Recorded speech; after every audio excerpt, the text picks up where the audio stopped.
Good morning, guys. Today we've got here Samsung Galaxy A35 and let me show you how to change wallpaper. First of all, find and select settings. Then locate and open wallpaper and style. And now click on change wallpapers.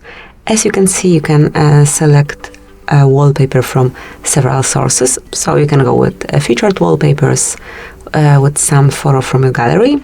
Then you can enter graphical wallpapers and choose the picture that you want to apply, or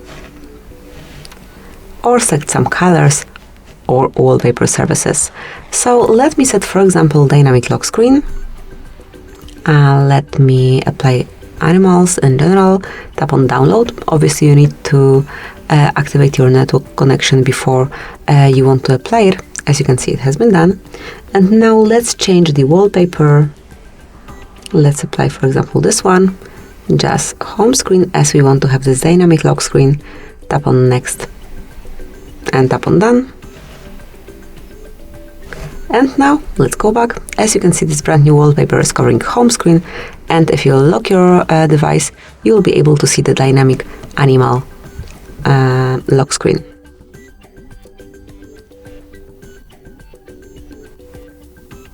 So this is it, that will be all.